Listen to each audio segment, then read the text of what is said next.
never shared this before, but as a kid, I used to get sleep paralysis a lot. How long did it take you to start being able to read thoughts? I felt empty. I felt like an empty person inside. What do you say to people that think it's demonic? I unlocked this girl's phone without touching her. Her friends started singing church songs on the street because she thought I was demonic. Ernesto, I went from 5K to 286K in 2.5 weeks. I'm not a clout chaser. I'm about the connection and the friendship. The greatest of all time likes what I do. This was meant for me. This path was my path. 4941 was a random number that popped in your head and you don't know why, but you actually look, that's MBH upside down. And that is the number that you just built. Yo, shut the fuck away. I want you both right now to go back into your mind, back into your life, and I want you to find a piece of information that if I could look at you and guess, it would prove to you what I do is real. You're gonna be fucking kidding me, bro. I'll say something on a pod that I've never exposed before. Everything that we filmed that time, mind reading is not real. Wow. Wow, I know. What a way to shift, right? It's not possible to look at someone and read their mind, right? But you can read people's thoughts.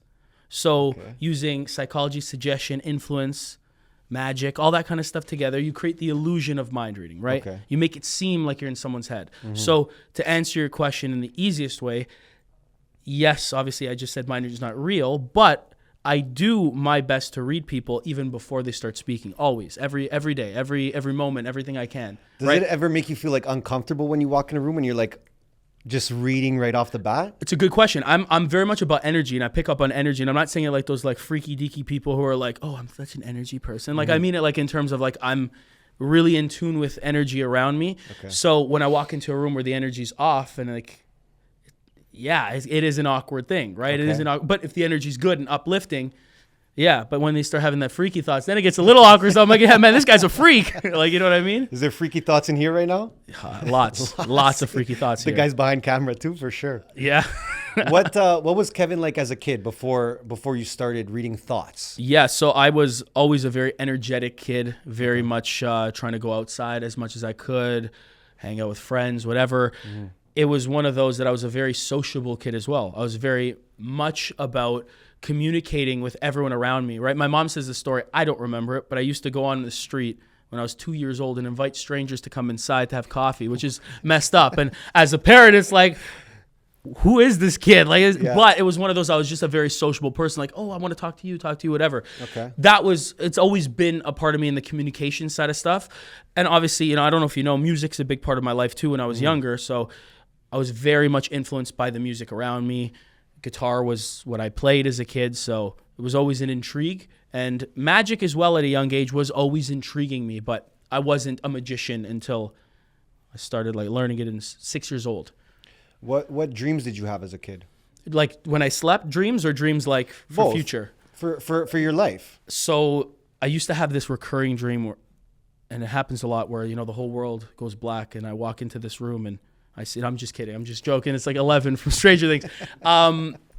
Dreams, you know what's a weird thing? I've never shared this before, but as a kid, I used to get sleep paralysis a lot. Wow. Yeah, I did too. Yeah, a lot. I don't know why. And it was just one of those where I'd see like a figure in the corner of the room. What's funny is as everyone's watching this pod, they're thinking that's how he does the magic.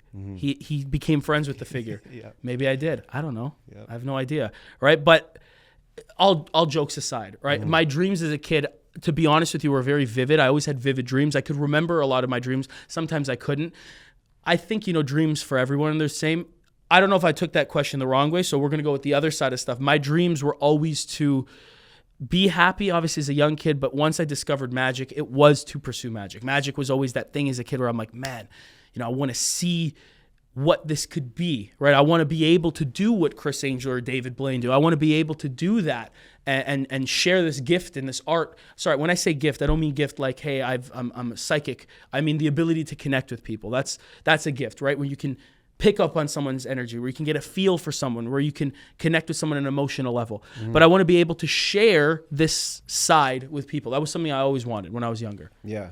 And like your family, your parents, do you have siblings? Only child. Only child? Yeah. So were your parents ever like worried about you at all with the magic side or the dream side or anything like that? What influence did they have on you? A great question. My mom, as much as she's a very supportive mother, as she always was, she always, from a young age and always, Later in my life, when it was getting to the end of university or beginning of university, end of high school, that kind of thing, she's very much about, you need to get a degree. I want you to get a degree. You have to do this. And, you know, I have a very good sense of understanding information, especially when I was in school. So I was, you know, I'm not trying to say like, oh, that's so smart, but it was, I would always have high grades. It was just something that, you know, my grades were always high. So my mother... But naturally? Or were you studying a lot? Like, I didn't really study a lot. Okay, I was so a very last minute, like, hey, night before, 11 p.m., we have an assignment due at 8 in the morning, 9 in the morning. I'm starting it that night, right?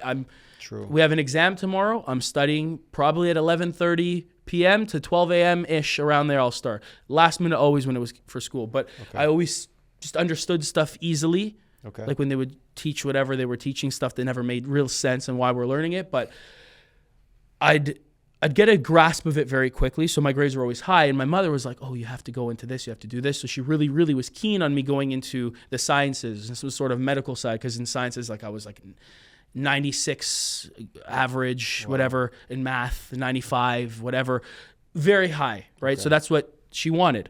When I broke her the news that, listen, I don't want to do any of that stuff. I want to pursue mentalism. I want to pursue magic. I want to do this. She's like, no, you have to get a diploma. You have to get a degree. Like, she's Eastern European mother, she's Romanian, right? Very much like, you got to do the schooling and then you could do what you like. So I'm like, okay, music's a passion of mine. Why don't I go study music in university? At least, you know, it's something that I'd like to do. And I did math as well, because the whole thing with university and why I think it's a complete sham is when you're going to learn this, they're teaching you about everything else. Yeah. I'm here to learn music, and now you're teaching me about, I don't know, like calculus. Like some random, hey, why? Yeah. So, whatever. Okay. So that was, she really wanted me to get a diploma. So I went into that, and then I realized very quickly within my first day that this was not for me, right? Because going to university for music, you're only studying music and what you wanted to study in music, a very small portion. Like I'm there for the performance of jazz guitar. Well, they want me learning classical history. They want me learning classical songs. They want me to learn some random stuff, music history, the generational history of music and this and that. This is not it. Yeah. This is not it. So my headspace was like, I got to pursue mentalism. I got to get the hell out of here. I got to finish this degree because my mom was so keen on me doing it. And then I'm pursuing mentalism. So very long answer to your question. I'm very sorry. When I broke the news to her, hey, I'm not going to go to pursue anything after this in terms of the schooling, like teacher's college or whatever. I'm pursuing mentalism. She was very upset. To kind of explain things very quickly, near the end of university, I applied to teacher's college because that's what she was very much about. Like, hey, you know, what can you do with the music degree? I want you to get a safe job, whatever. So I applied there. I got accepted. And I was very pissed because when I applied, I'm like, please, just so I don't have to break any news. Like, I don't want to be accepted. So this way, it's like I don't have to say anything. I'm pursuing mentalism. I got accepted, and I'm like, shit, no, man, how am I going to break this news now?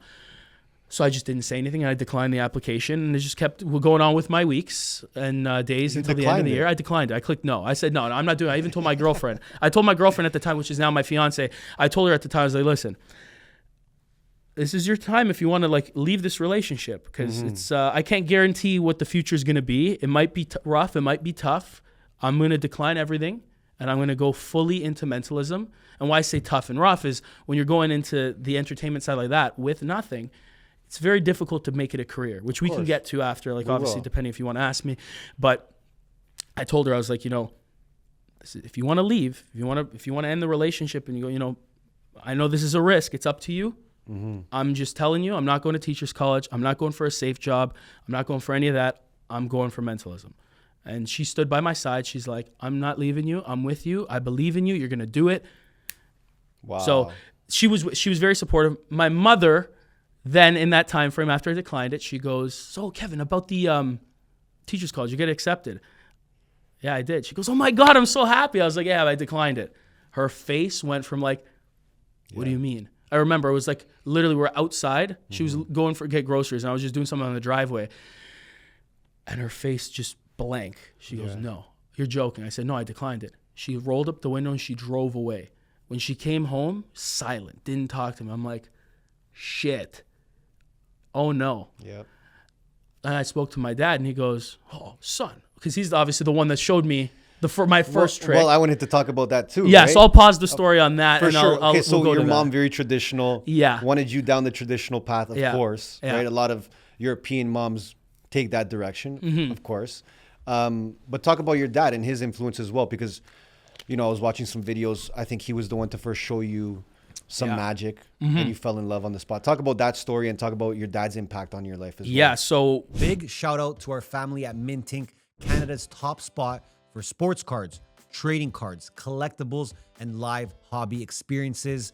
If you're just getting started or you're already deep in the game, they've got it all. Retail packs, high-end boxes, grading, supplies, and they even do daily live shows. Me and Anth actually have started building our own collection.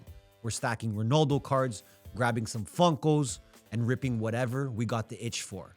You can shop online or roll to their store in Vaughan to rip, trade, and hit up their bi-weekly trade nights. Hit the link in our description below. Use the code MBH5 at checkout for a little bonus from the boys. Big love for Minting for backing the pod and keeping the hobby scene alive in Toronto. when I was, I say 6 years old, but it was earlier. Okay. I just remember vividly what he showed me at 6 years old, but he showed me other tricks too earlier before that. Okay. And he showed me this very interesting card trick where it was like, think of one of these 5, and then he mixed it in the deck, and then he hit the last one out, and it popped out. It was the one I thought of. And man, my life was flipped upside down. Right when I saw that, I'm like, oh my God, my dad's a wizard. This is crazy. This is nuts.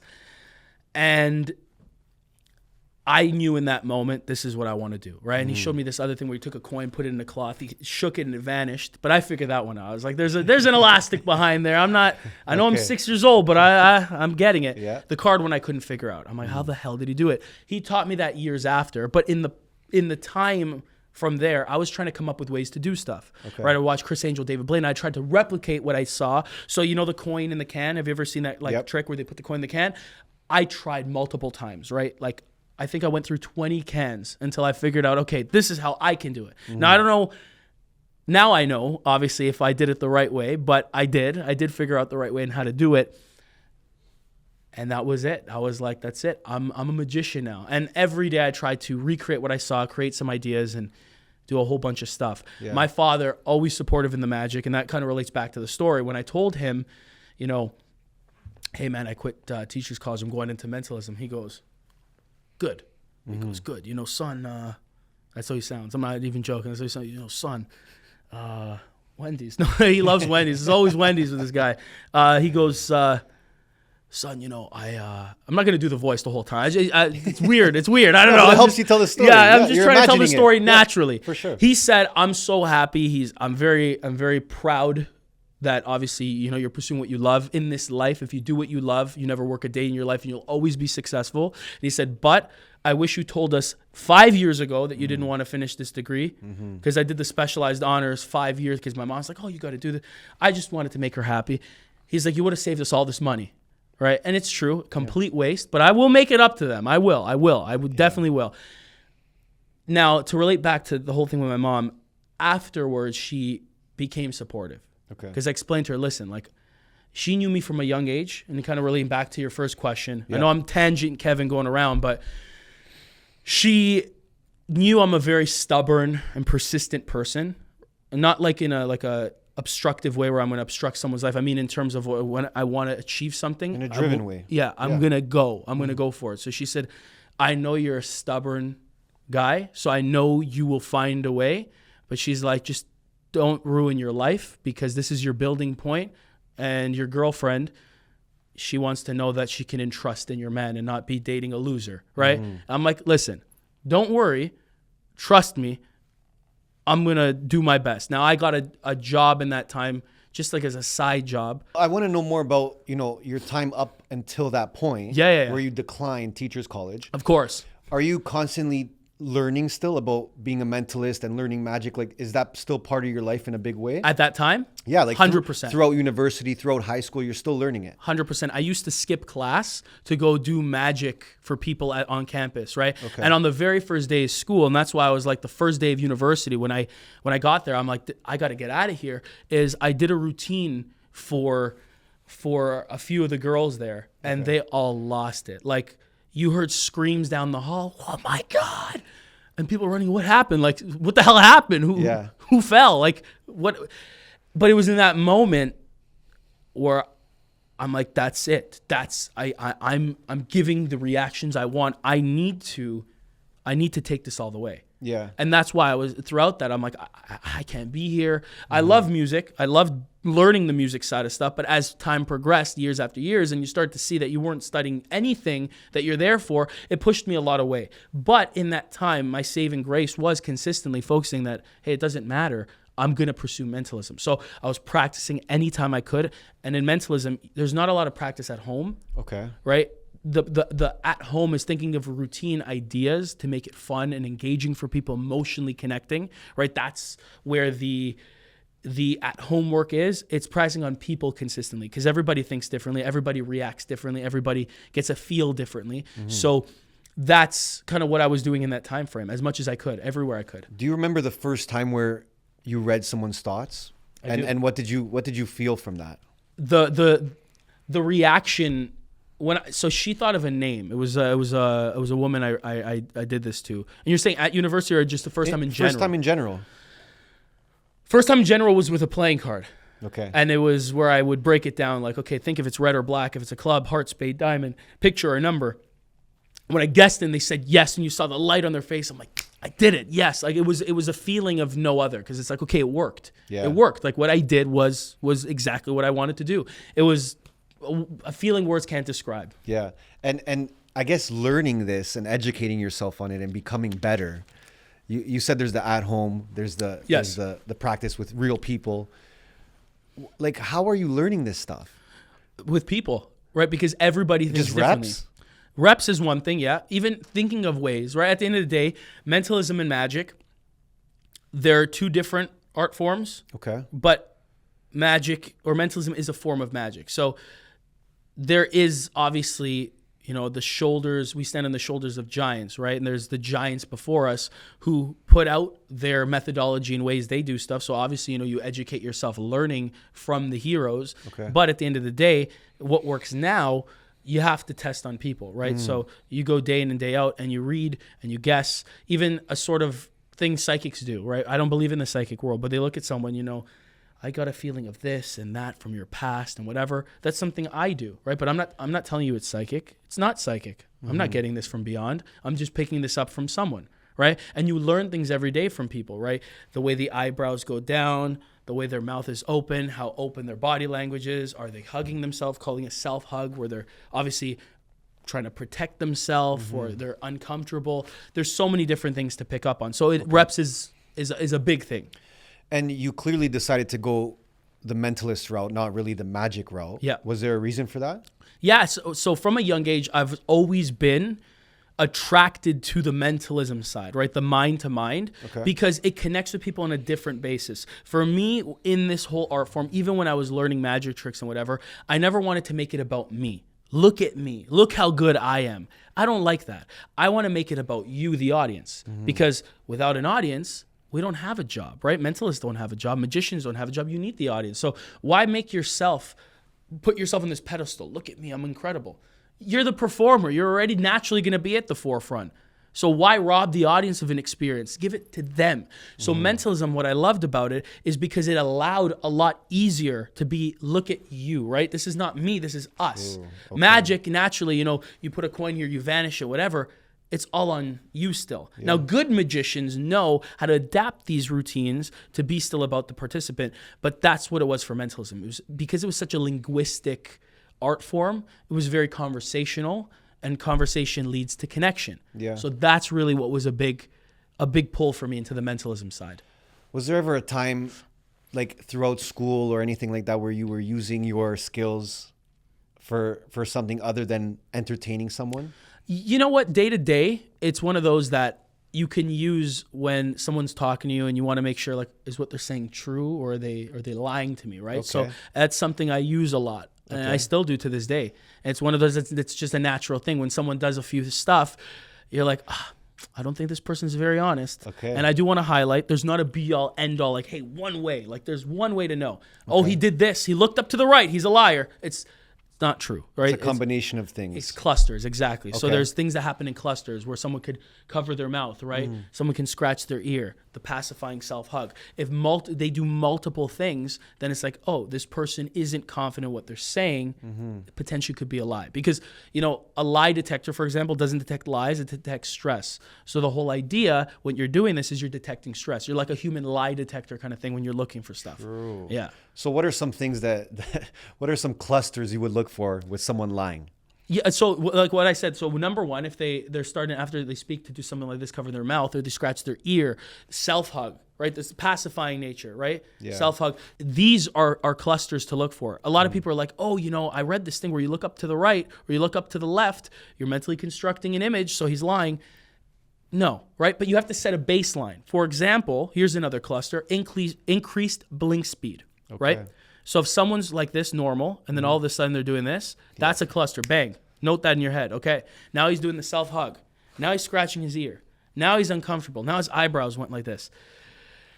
These are clusters to look for, but you have to set a basis. So let's say the person you're talking to is, hey, man, what's going on? What's going on, man? What's going on? And then all of a sudden, you're like, oh, his increase. No, the guy's just high on something, right? That's not, like, that's not what you're looking for. Special case, yeah. Yeah, but let's say that yo, what's up? And then he starts slowing down.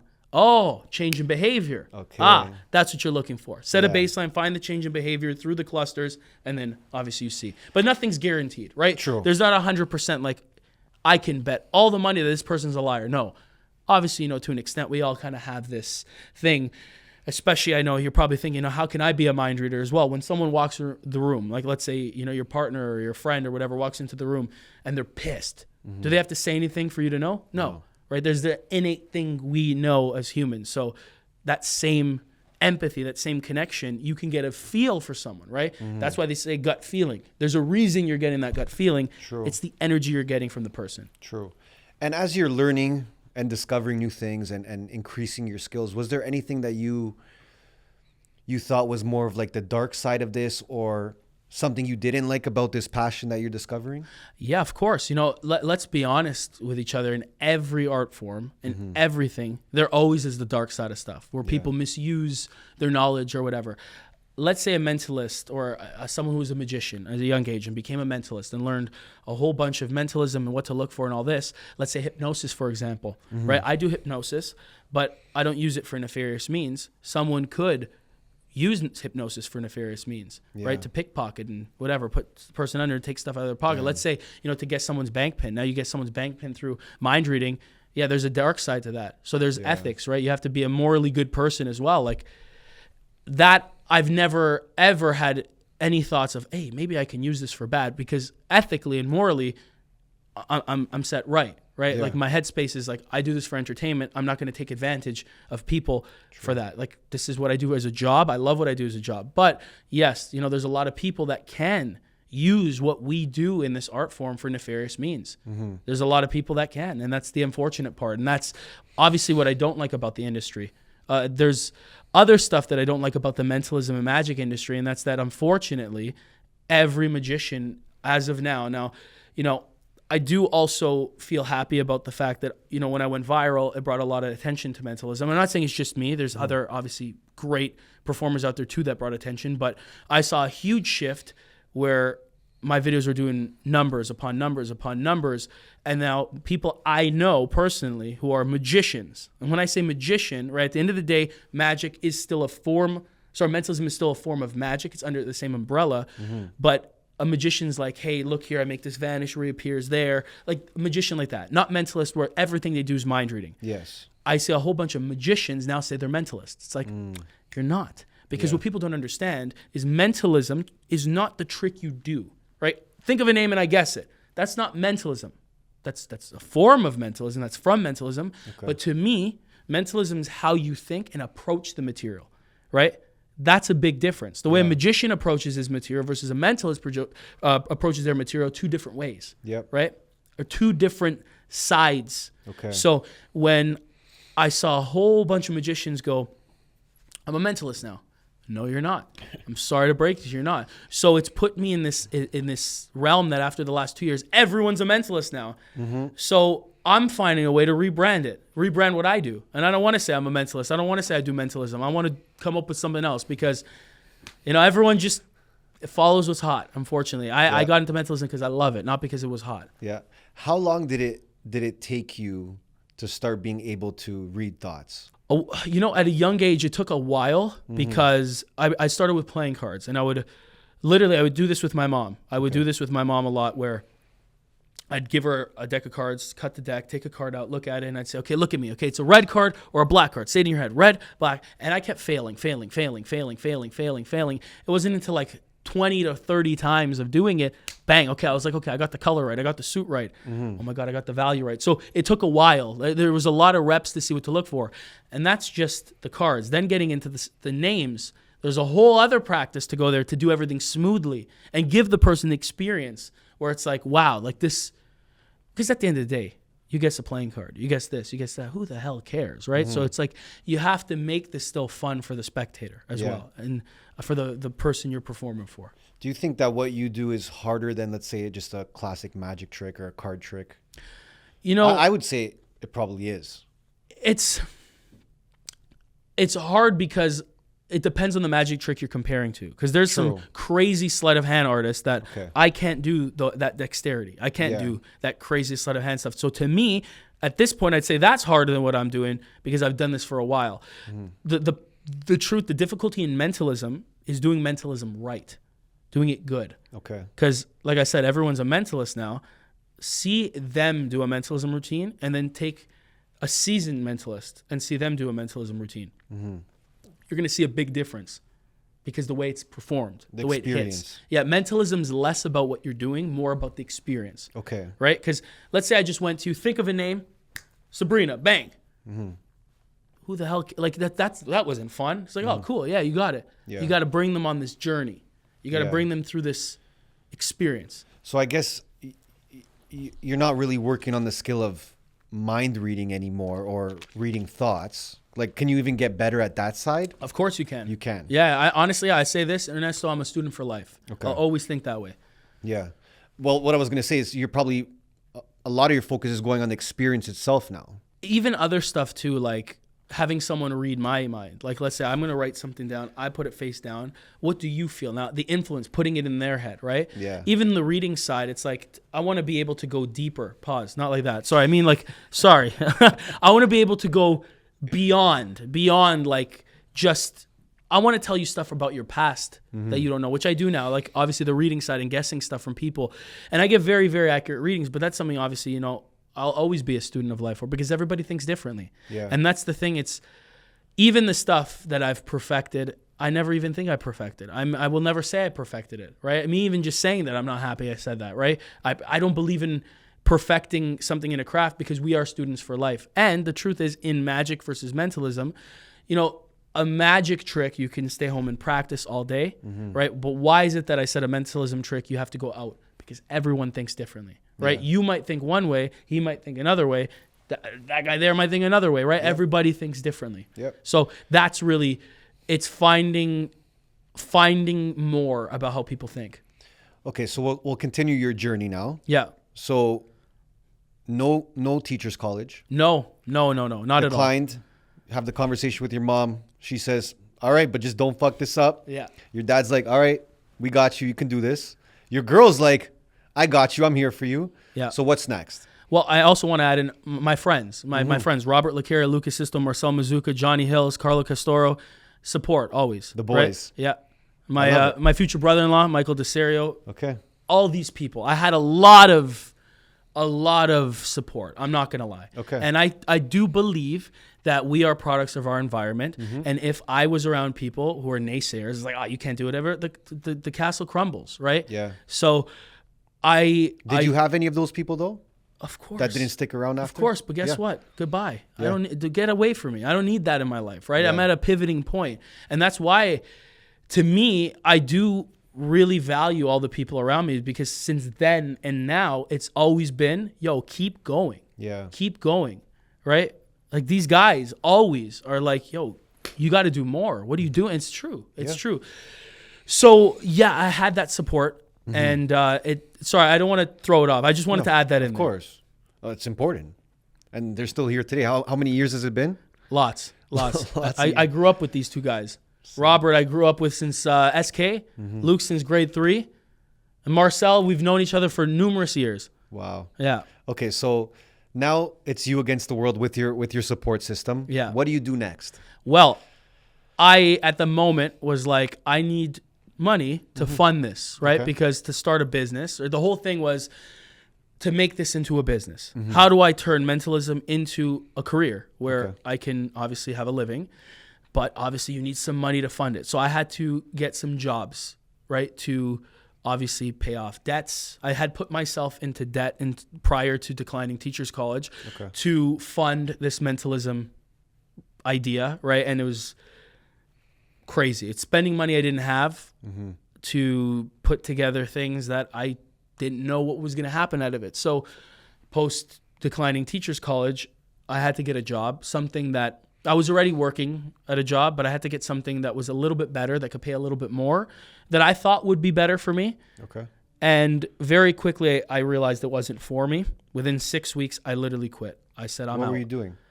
The bank. I was working at the bank for 6 weeks. I couldn't do it. I couldn't. It wasn't for me. Yeah. Right. Prior to, I was working at Best Buy.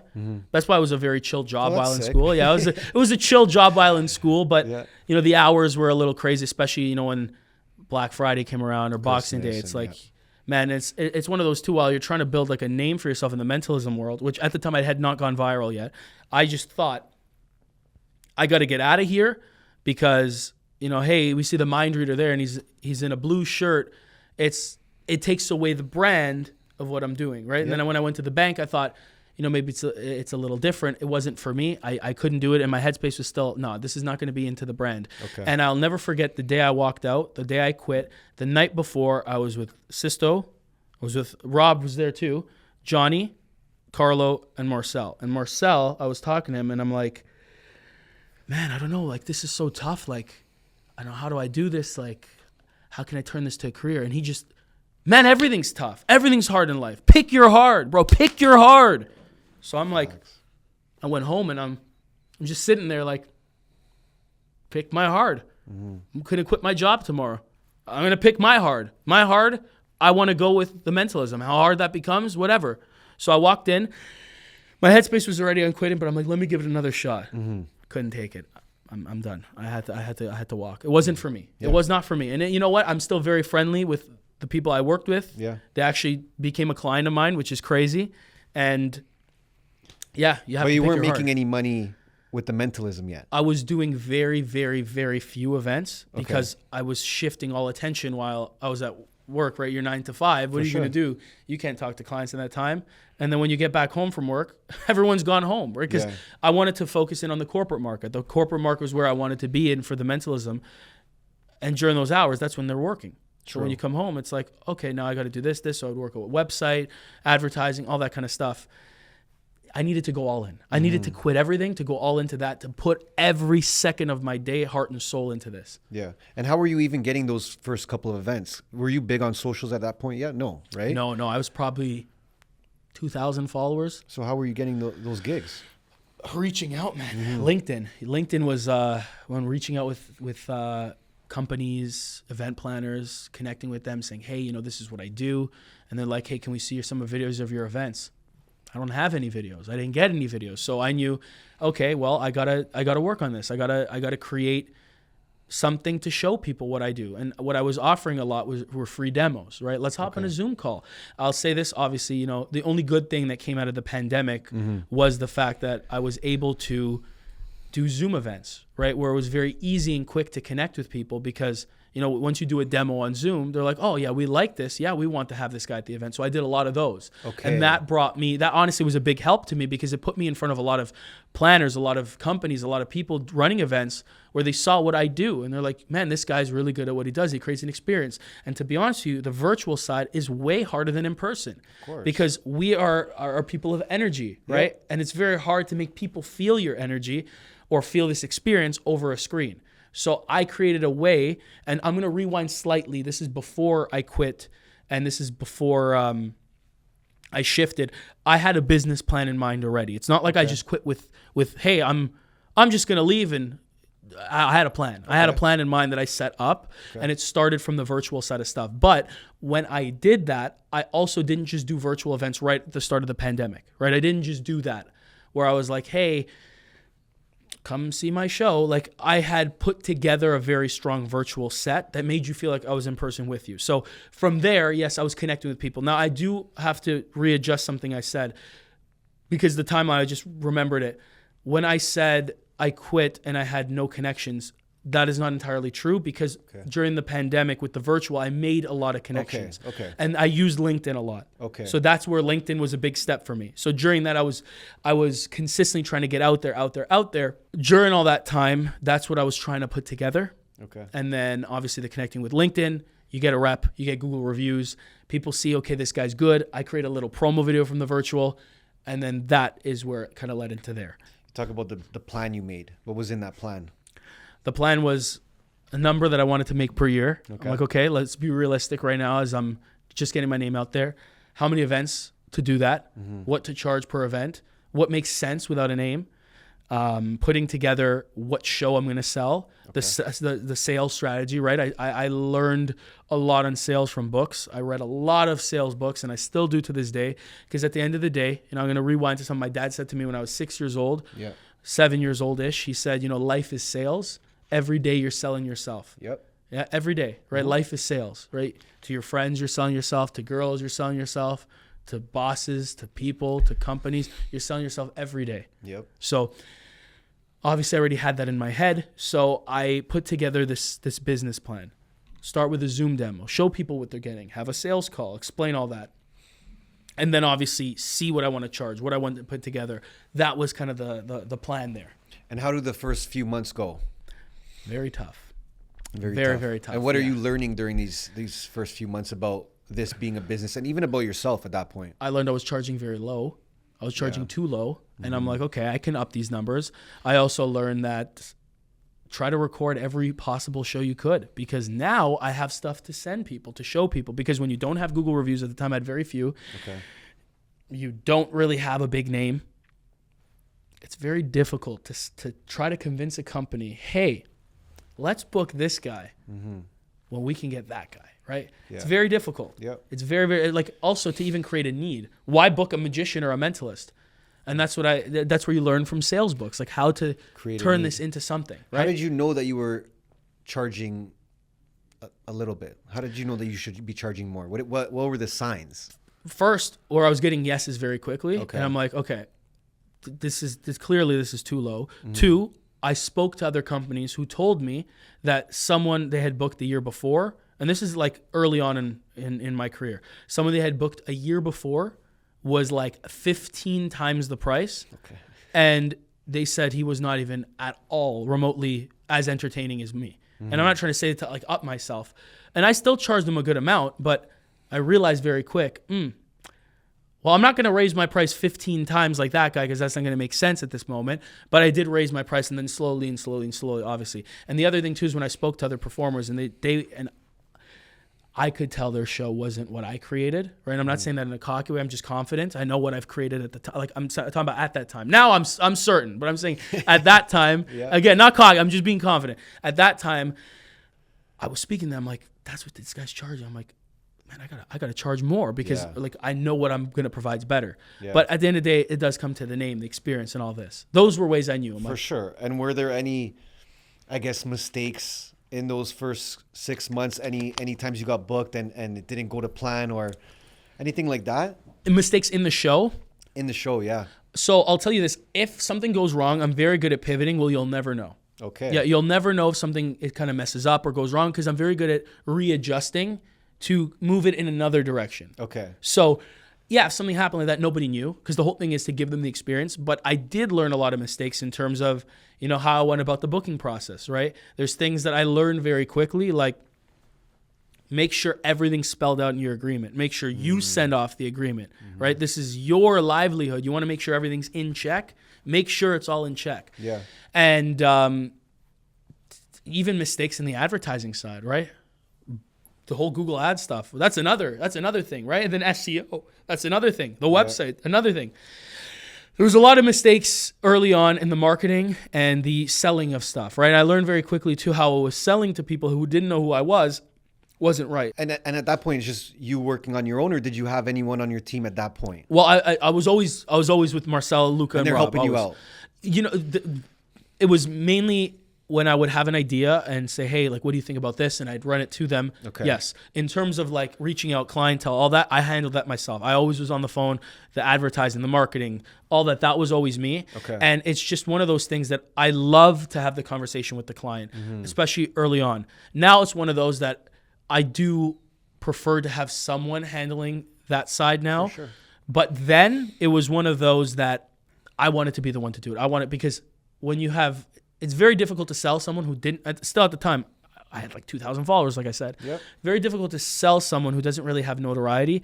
I had at that point, maybe 20, 25 Google reviews. Not a lot. Yeah. It's not a lot. It's like, I had to build up from that. So yeah, it was me trying to sell that. And why I say now, you know, I don't prefer doing the talking. I still do. I still like certain clients I will definitely jump on the call with.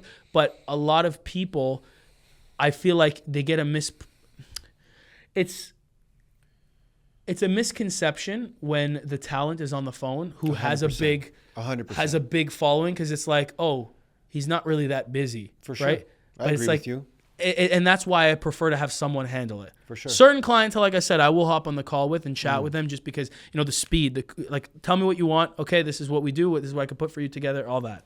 And what year, when was this? What year was this? Just for some context. This for was, which part? When the virtual or the first, when I quit? When you quit, and the first 3 to 6 months, when was that? 2021. Okay. Was there any moment, let's say in the first 6 months to a year, where you thought this wasn't going to work? Of course. Talk about that. When you look at the amount of money made, and you're like, actually, sorry, it was end of 2020. Okay. And leading into 2021, and I would look at what's planned, right? And I'm like, when I quit, honestly, Ernesto, I only had one booking. I quit on one booking. That was peanuts. It was not even a lot, peanuts. And I'm like, it's okay. I'm going to do it. Like at that moment, I was so on it. But as weeks and months went on, I'm like, man, this is not like, I'm not making the money I want to. And then something started to slowly click, right? Because this is the thing, Ernesto. Prior to, yes, I was still doing events. Like even before I quit Best Buy, while I was in university, I was doing events. Okay. For like peanuts. Like it would just be word of mouth or friends of friends, but I didn't structure it as a business. It was just like, hey, I'll come by and do some stuff, whatever. Just to get, like, just for the experience. I did a lot of free events, and that's why my experience, like what I do is good. I've been doing magic since I was 6, and I always performed any moment I could. But in that time frame, the 2020 to 2021, I wanted to turn this to a genuine career where this is my only livelihood. And in those first few months when I quit, and I looked and I saw the numbers, and I'm like, we're screwed. Like this is not good. Yeah. I had to figure out the next step, what to do. And then I started to connect with event planners. And then from the event planners, it would lead to word of mouth, and then word of mouth and word of mouth. And you know, the biggest thing is experience, right? The more experience you have and you do a good job, that's a big thing too, right? Sure. You can have all these connections and you suck. Of course. No one's going to book you, unfortunately. You have to give a good experience. So every client in my life that I've worked with, I've not just given them what they asked for. I've always been about under promise, over deliver, always, because I love what I do. It's not like this is like I dread my job. I wake up every morning, I'm happy now. But when I was working the other jobs, I wake in the morning, I'm like, shit, oh man, the day starts like this. No. So that's why I love what I do. And for me, it's just like, I have to keep going. I have to keep going. So yes, in those first few months, I got worried. I'm like, man, maybe this is not going to work. Maybe I got to get a side job. And I would call my girl and I'm like, Amanda, like, I don't know what I'm going to do. Like, this is crazy. And she goes, be positive, be positive. And I'll never forget, she said words to me, God has a bigger plan for you. 2 months later, I went viral. Wow. Yeah. Okay, let's talk about the viral moment. Yeah. So you mentioned a bunch of times 2,000 followers. I just had 2,000 followers. Yeah. When did you start realizing that the social media content would be important? Right away. Okay. So I actually was talking to Marcel on the phone and Luca, and we were talking about like, you know, I was saying like, I want to bring back that old like David Blaine street magic style, but in a mentalism sense. And so Marcel's like, yo, like, let's go film something. I was like, yeah, let's do it. And then Marcel was very adamant on us going to a Blue Jays game all together, which now became like a tradition where we go every year. And he goes, yo, let's go. It'll be fun. And then we'll go film some stuff after. I'm like, okay, sure, let's do it. Now, I'm going to pause the story quickly there. Part of the advertising side and what I was doing right with the social media content during the pandemic was I would go on Omegle and I would try to do stuff. I left that out. Sorry, I forgot. I would go on Omegle and I would try to read people's minds and post that. So that was content I was already doing. Yeah, it was hilarious, of course. But I'm like, what do I do? I'm here. And I was still posting at a point because just to show people, hey, you know, what I do is what I do. Fast forward, Marcel's like, let's go to this Blue Jays game. Then after we can film some stuff. So we went down, we went to the Blue Jays game, had a good time. We went down, we started to film some stuff. And I would post clips from there. And TikTok went not viral, but it got some traction first from the videos. I went from, I don't know, like 1,200 followers up to 18, 19K in like 3 weeks. Wow. And I'm like, okay, this is good. My Instagram slowly started to go. It would go 2,000, 2,500, 3,000, 3,500, 4,000, then it froze. And I will tell you, the span of this posting and filming, the TikTok went quick with the 3 weeks on one video, but it took almost a year to see any other traction from the other videos. So we had been posting for about a year and a half until we saw a big hit. TikTok went, and then Instagram, like I said, was going, then it stopped. And then we were filming at the CNE too. And then one of the days we went to the CNE, I'm seeing notifications going like crazy on my phone. I'm like, what the hell is going on? And I'm looking down, I'm like, oh shit. Boys, I'm going viral. The video just kept going and going and going and going on Instagram, going and going and going and going and going and going. And it wouldn't stop. It wouldn't stop. We would check after half an hour, 40K up. What? Holy crap! This is it. And it just kept going. Now, I left out when it stopped. When I said it was grow, and it would stop. 2 days before, 3 days before, one video I'd posted from 3 weeks before went up a little bit. Okay. It went up like 20K views. And I was with my girl. We were going to the movies. And I went from 4K followers to 5K, and then it just dead. The video stopped. Okay. In an hour or two. Yeah. So I was already like, okay, something's going to happen, and then it stopped. Then the morning when we were going to the CNE, it wasn't showing anything. You know when you see the notification list? It was just like, it wasn't a lot. So I was like, okay, whatever. It was done. I was like, okay. It was nice. The night before, got a little bit fine. Sure, I'll take it. 5K followers at that point. And then that moment, I just literally, you know, on the phone, you see the notifications, bang, bang, bang. Because I had notifications on at that point. And that same video got repushed in the algorithm, and it went up to 6-something mil. What was the video? What were you doing in the video? I stopped this girl on the street. I said, I want you to think of a name. Yeah. If I could look at you right now and guess the friend's name, would that absolutely freak you out? And I said the name, and she just goes, okay, no, we're out. Let's go. No, we're out. And she just walked away. But I'll tell you this video, Maz, was it filmed 3 weeks before it went viral or a month before? I think it was beginning of August, and it went viral at the end of August, beginning of September. I swear. So remember I told you my girl said God has a bigger plan for you, and I said 2 months later I went viral. Well, a month after, we were filming for that month. A month after, we're on the street, and we went to a spot we don't usually film in. Was it Queen? King Street West. Okay. Of course. But it was in a different area. It was an area, the more quiet side of King West. Yeah. Okay. And I saw this couple walking by, and I'm like, guys, I have to. I just got this feeling. Ernesto, I swear on my life, I had this feeling in my stomach. I need these people. Wow. I don't know why. I don't know who you are. I need you right now. And I ran across the street. Guys, I'm so sorry. I'm a mind reader. I'm a mentalist. Do you guys want to be in a video? And they looked at each other. What? I was like, yeah, come on. You want to be in a video? And she goes, okay. And her guy was like, yeah. You know, let's do it. Let's do the video. And Ernesto, I just felt this. I need to do something with them. I don't know why. It's just a weird feeling. And that was the video that went viral. Wow. And it wasn't that crazy of a reaction. Like, she was just spooked and walked away.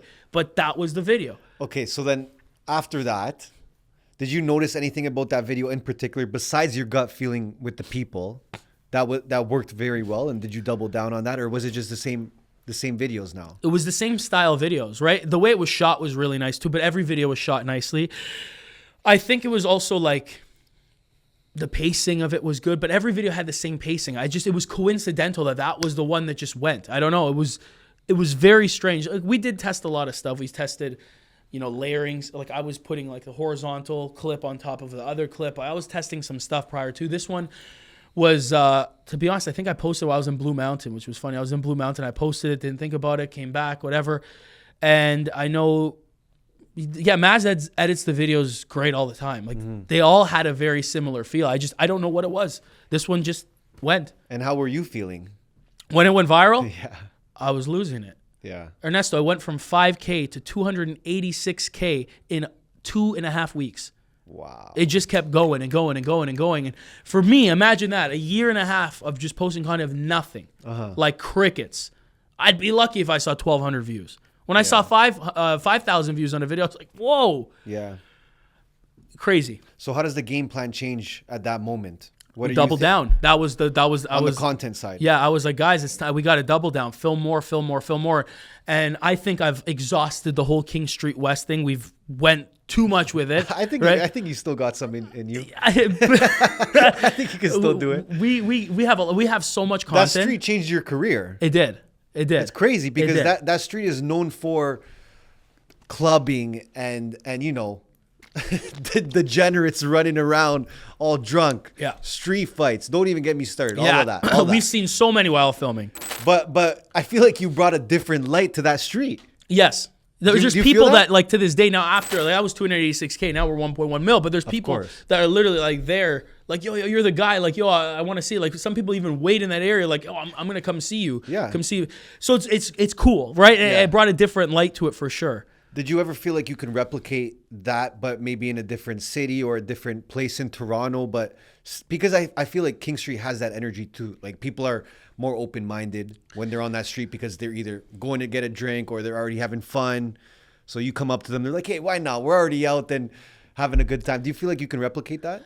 I do feel like we can, and it's definitely going to be in areas that have that influx of people, right? Because on King Street West, it's a consistent, like people consistently going and going and going and coming and going here and there.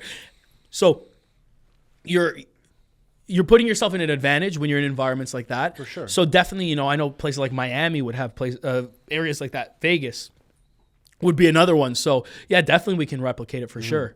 And you said you doubled down on the content at that point. But on the business side now, do you realize, hey, like, you know what? I'm going to start charging more. 100%. And the amount, so I'll tell you this. I used to have my phone number on Google, part of the Google ad. It was the Google. That's brave. Yeah, but this was before sure, the viral, sure. right? Because when I was doing the booking side, I wanted people to call me quick so I can chat quick with them. And I swear, I'm not, like, no word of a lie. I'm being honest with you. I realized very quickly, take my number off. I swear, I was with my girl. My phone had went off. Every 2 seconds, someone was calling, leaving voicemails. Yeah, man, you got to answer me. Well, you think you're too big time? I got a question. I need your help. It's like, Holy shit. Who are you? Like, what is this? What the hell is going on? Yeah. So I had to remove my number, but it also showed me that the amount of interest in what I do grew exponentially, right? I went from, having a pretty good career in it to changing the game for myself, right? Wow. This changed everything, right? Because now it's like people want me there. They're like, we need this guy there. It was a very different element. Thank God. I thank God every day for everything, right? Without God, I am nothing, right? I am here today because of God, right? And I'll never forget those words my girl said. God has a bigger plan for you. And that was part of the bigger plan, right? That was part of it. And it changed my career. It did. From a booking side, Ernesto, it changed everything. I was able to now have the career that I wanted. Yeah.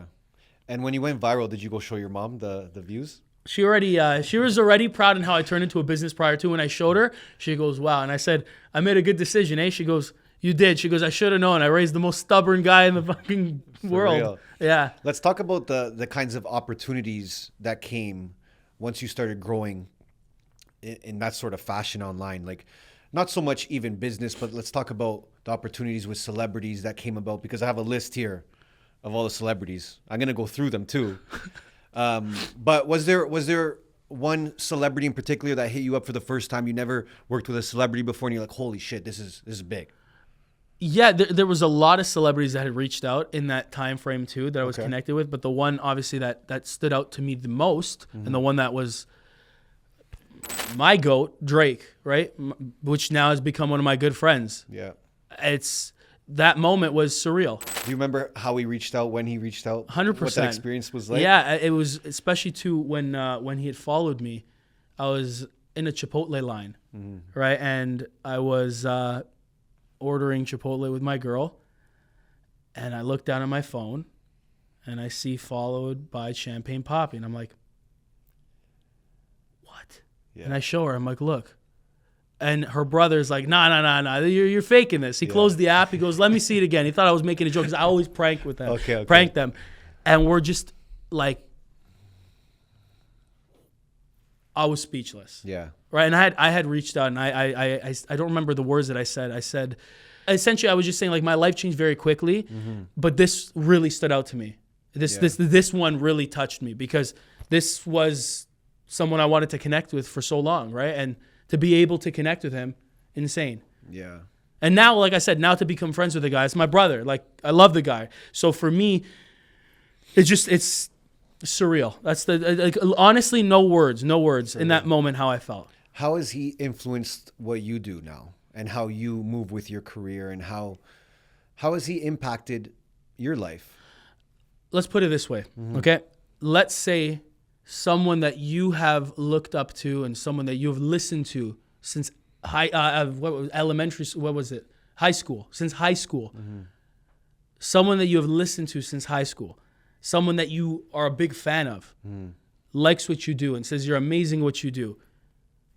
That would be no words to describe. So for me, it gave me this validity within myself that, the greatest of all time likes what I do.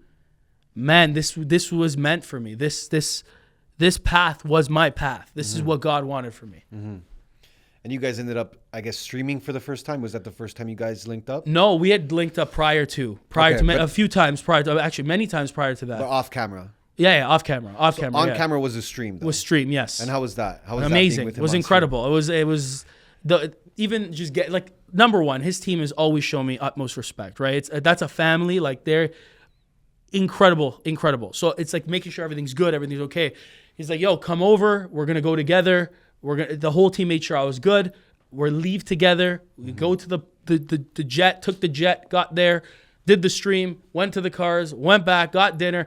It was very fast. Like, they move incredible. But the stream was obviously phenomenal. Like, you're on a Drake stream, doing what you love. Did that change your trajectory again? Well, of course, absolutely. Yeah. Because now you have people that are like, yo, I saw you on the stream. I saw you with Drake. Yo, that's crazy. Because, like I said, like for years prior to, like a year or two prior to that, we had been connecting quite a bit, right, in person, off camera, right, chilling, meeting up, chatting. And then the stream was for everyone like, oh, wow, right? Wow, like he's actually chilling with the guy. And prior to the stream, he also shared me on his story for my birthday as well, which was crazy. It's one of those like crazy feelings, man. Do you ever get nervous when you got to perform in front of a celebrity? No. Like that it's not that you're gonna fuck up or no. Like to that? Be honest, no. The first time, yes. The first time I was, because it's like, man, you don't want to mess up. You never know. Like, especially to celebrities.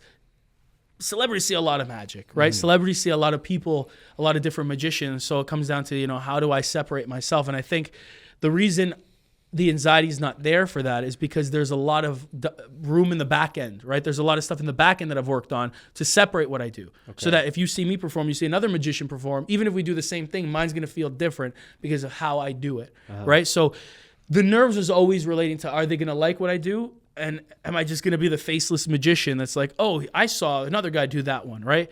So no. At first, yes, but afterwards, no, because all the room in the back end, right? Everything done beforehand to prep, to make sure everything's in line. Yeah. How about Kai Cenat? You were on his stream as well, right? No, he reacted to one of my clips. To it. Yeah. And how was that? it was crazy to see because I was like, oh, that's dope that he watched, but he just watched it and that's it. And then he was like scrolling through his feed. Okay. What are some other celebrities that you've performed in front of? Yeah, Israel Adesanya, obviously a UFC fighter. Yes, that was in the summer. You just did a podcast? Yeah, that was in the summer, the summer of 2025. Okay. Yeah, I went to Vegas there. It was dope. It was again. That's my favorite UFC fighter. So we have my favorite rapper and artist. We have my favorite of all time. Yep. My favorite UFC fighter. It's crazy. It's crazy. Like to me, I'm in these moments, and that's a lot of guys that will pull out the camera and say, yo.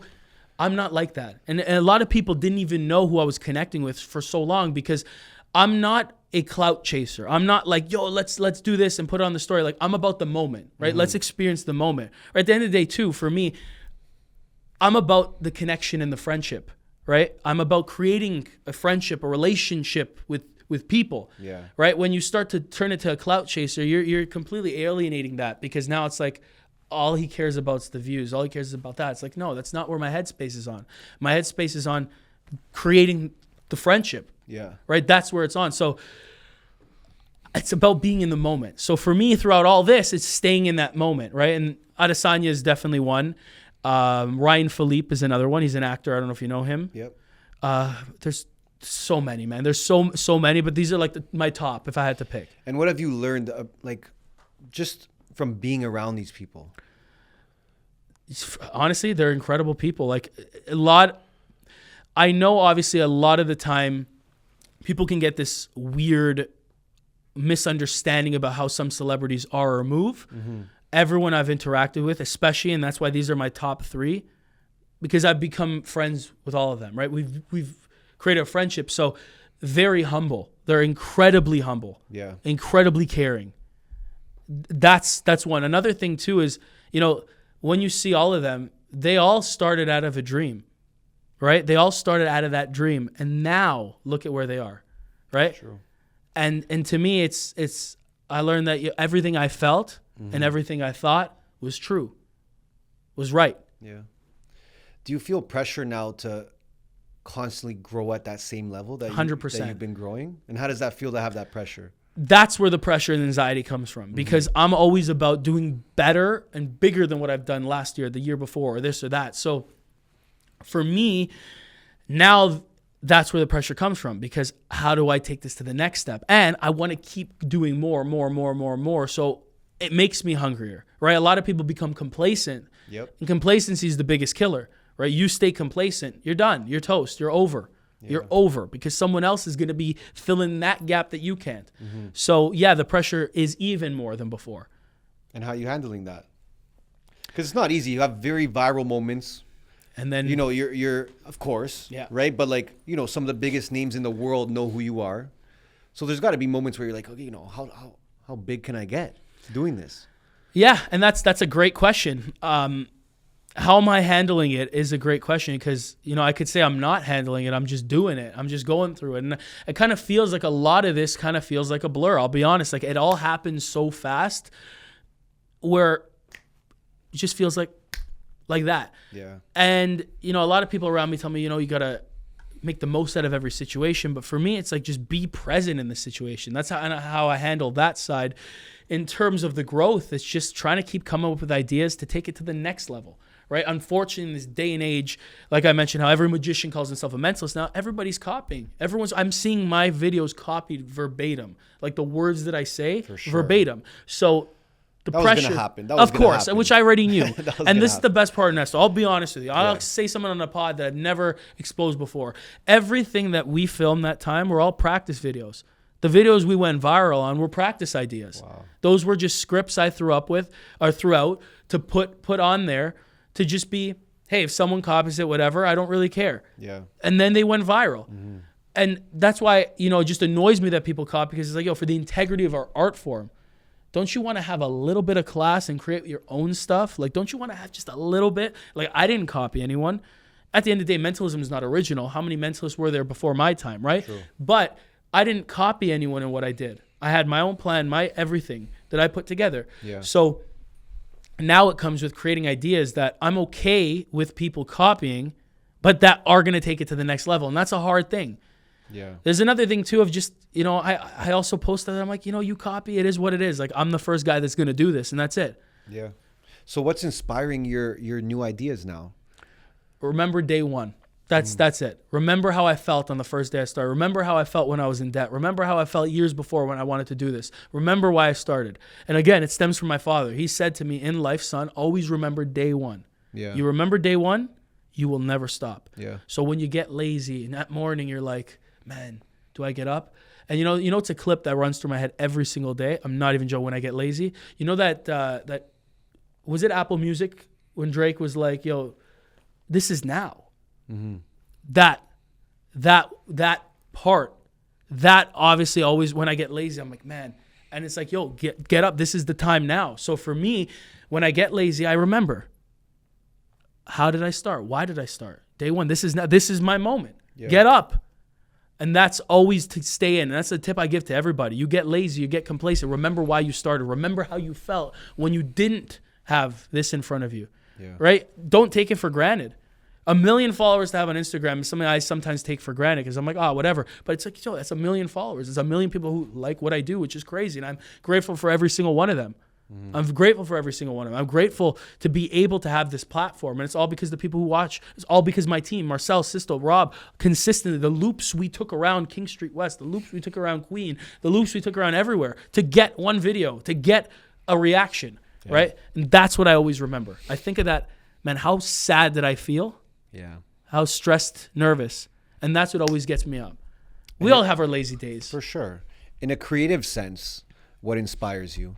Creative sense, the theatrical side of life, right? That's where I draw inspiration from, and a lot of what I create too. Because in mentalism, good mentalism, right? There's a mentalist named Darren Brown. That is my favorite mentalist, hands like down, the best. And it's his theatrical approach, right? It's very theatrical. And his creations are so original and unique. But obviously, you see that and you want to replicate it. That's not original. So how do you create? You look at life, and that's kind of where I've been creating now with what I do. Okay. And the videos you will see coming out too are going to be very emblematic of, if we were a mind reader, what would be the purpose of all this stuff, right? Where it actually makes sense, where it's emotionally relevant, where it actually has some sort of connection. So I draw from that.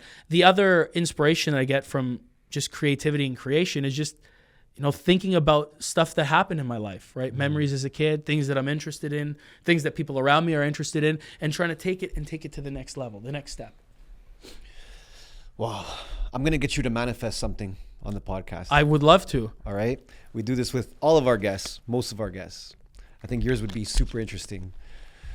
Manifest something you want to come to fruition the next 5-10 years. Look at the camera, be as detailed as you can, so that when it comes to light, we can cut this back and say, this guy said it.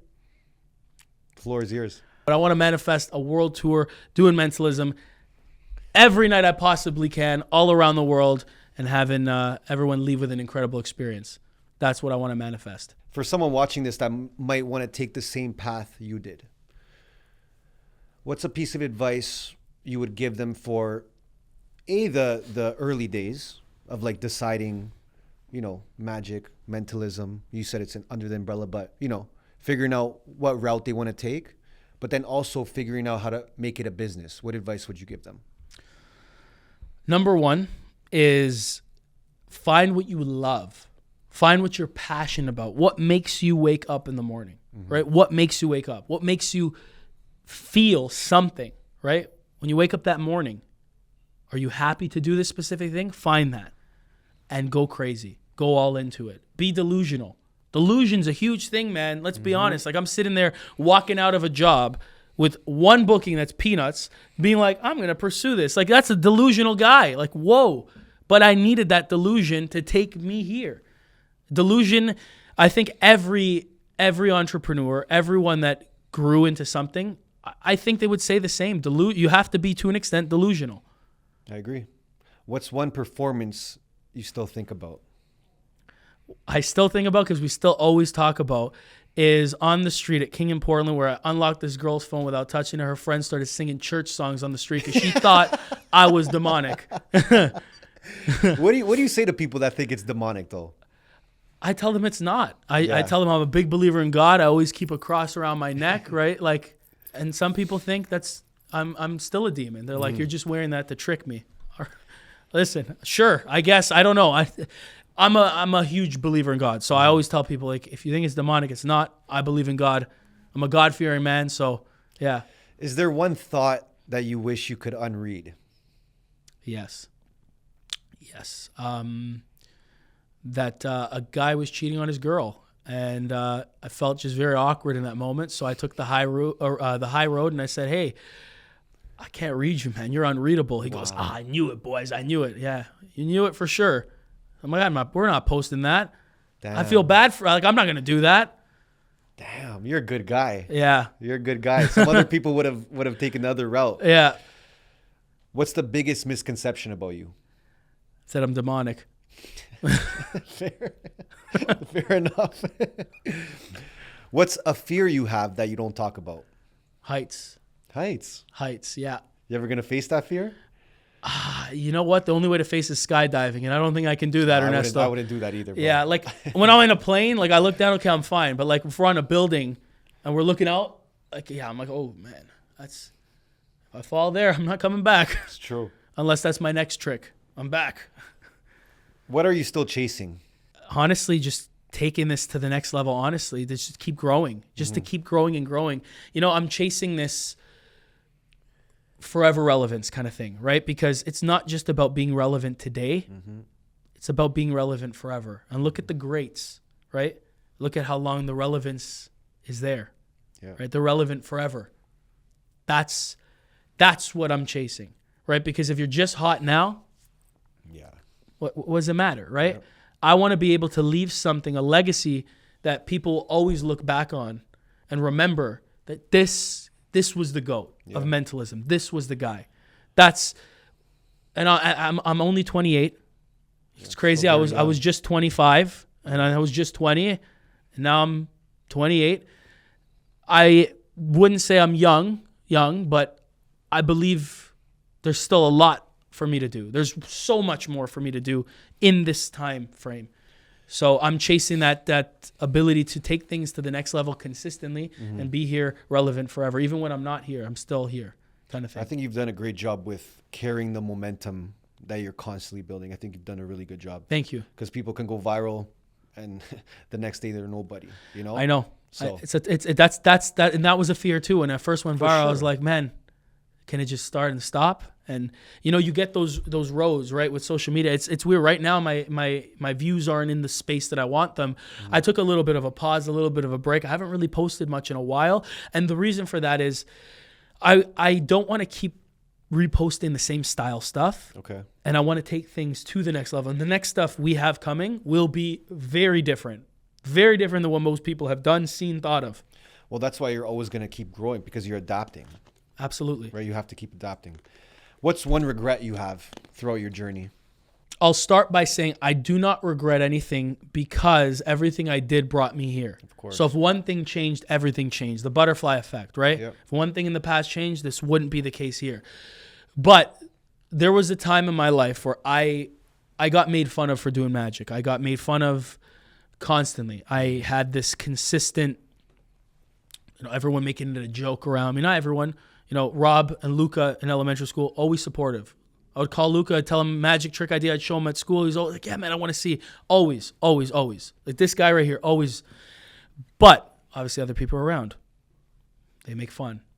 They make fun of how you do magic. And I stopped. Going into high school, I stopped doing magic for 2 years. Wow. Grade 9, grade 10, I didn't do it. Grade 11, I started doing it on the side for people, kept it a secret.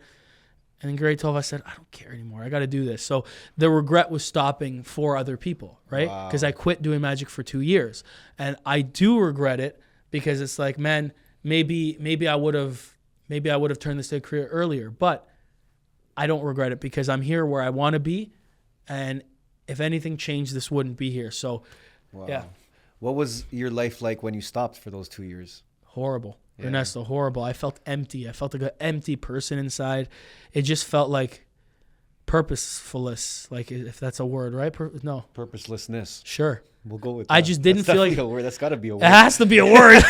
But it was rough, right? A mentalist that doesn't know the words. Wow. Yeah, I just felt like the lack of purpose, man. I felt like a shell, and I didn't feel happy. I had this consistent, like, I want to do magic.